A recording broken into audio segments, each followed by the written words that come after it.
On a hillside overlooking East Los Angeles, in the heart of the barrio, something unusual is about to happen. We're rolling! A Hollywood film crew has arrived to shoot a new motion picture. The movie is titled Blood In, Blood Out. It's produced and directed by Taylor Hackford, who produced La Bamba and directed An Officer and a Gentleman. This has been the most passionate film project of my life. Forget the dolly, let's do it. I was putting myself on the line and taking a lot of chances. And because of that, I felt alive and more committed than I ever have before. And action! This film is about family. It's about these three young men, two half-brothers and a cousin.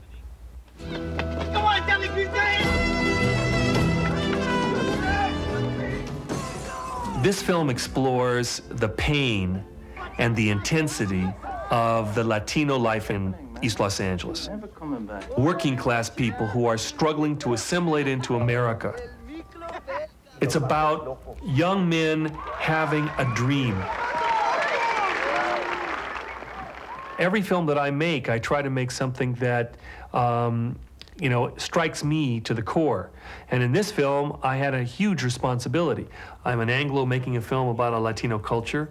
I needed a collaborator who could really speak to these issues and talk about these characters and know them intimately. Plus, I needed a terrific writer. What I wanted was a true Chicano voice for this project. I called Jimmy Santiago Baca. He said, well, I'm not a screenwriter. I said, yes, but you've got the voice that I'm looking for. You've got the experience. I read your poetry. I happened to be home. I happened to be in a good mood. I talked to him. And I was listening very deeply to what kind of person he was. And it was when I said, yes, I think I can do it. Let's go to work. Mira, al principio, Leo. And I grew up in California. I grew up with a lot of Chicano friends. I spent time in their households. I felt an immediate affinity and love for Chicano culture. It's probably the passion, it's the humor.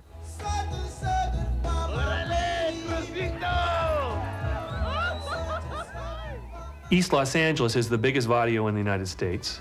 It's a fantastic community, fascinating and beautiful. It was important to shoot there. And it was important for us to be part of that community. Now he finishes, he walks back in here and says his line. This is a piece that comes with a lot of sincerity and a great deal of commitment on the part of the filmmakers. And at the same time, from Jimmy's pen, he's writing about true events, true situations, real life.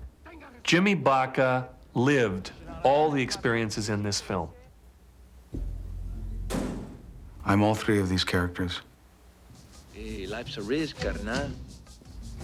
Paco is me. When I was growing up, he's the guy who says, no one messes with me.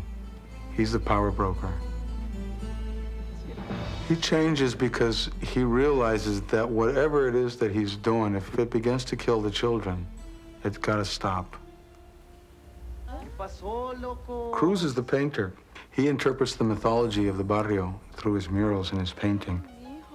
He's the one that gives meaning to our path in this life.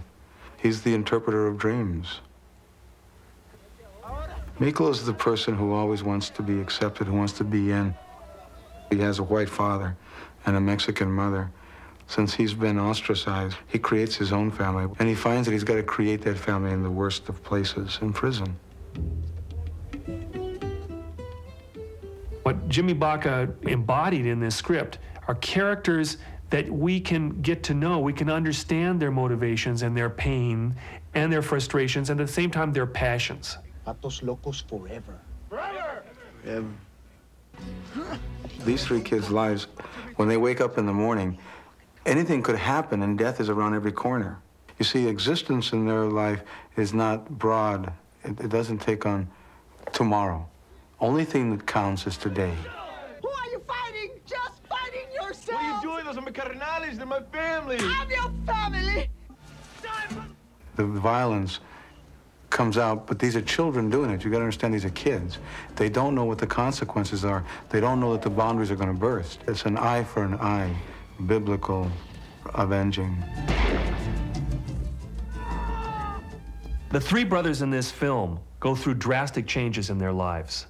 The greatest passions can exist within a family, the greatest loves, the greatest hatreds, but you're always bound by that bond of blood.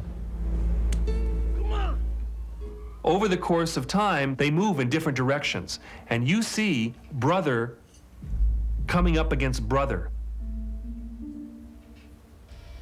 Paco's a policeman. He comes to a robbery. Miklo is one of the masked robbers. It's at that point in time that Paco is making the most crucial decision in his life, either to betray his own people or stay true to himself and to his own belief system.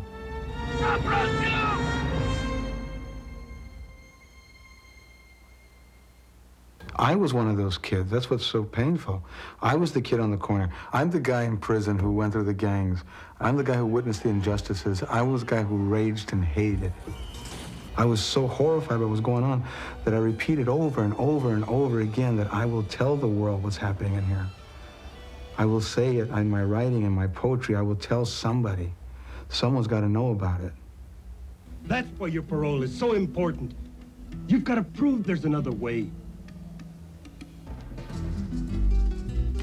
There was a philosophy about this film. You know, it is a fictional film. It isn't a documentary. But I wanted a level of reality that was beyond reproach. It became crucial to me to use a real prison. The important element there is not just the physical architecture, it's the human architecture. The men who are there have a certain look. And I wanted specifically to be in California, and even more specific than that, into San Quentin. The warden of San Quentin is Chicano. His name is Daniel Vasquez. And when I went there and asked permission, he said, let me read the script. Gave him the script, and he looked at it and he came back and said, who wrote this? This is real. I don't know where you got this information, but this is real. And because of that, he let us in. When I put the actors in with you guys, You walk through the gates and they make you sign something that says, we do not have a hostage policy here. That means you go in at your own risk. It's a sobering responsibility. I know the danger of it, and I didn't soft pedal that to the crew. We never had an incident. We shot there for 5.5 weeks, and it was an incredible experience. And I know the reality is on the screen. When you're inside those prison walls and you see those men's faces, there's only 8 actors. All the rest are real inmates. I don't think that this film has followed the footsteps of any film before it.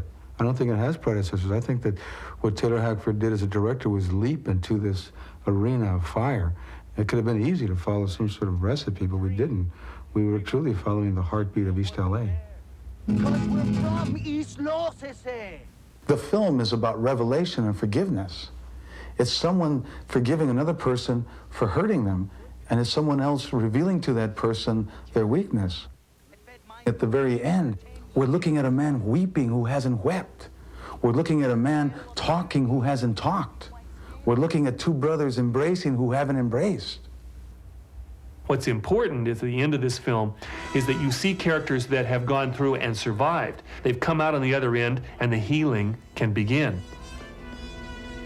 We are in this boat together. We must discover each other's cultures in this country, as we always have, in order to survive. This film can be a step in that direction.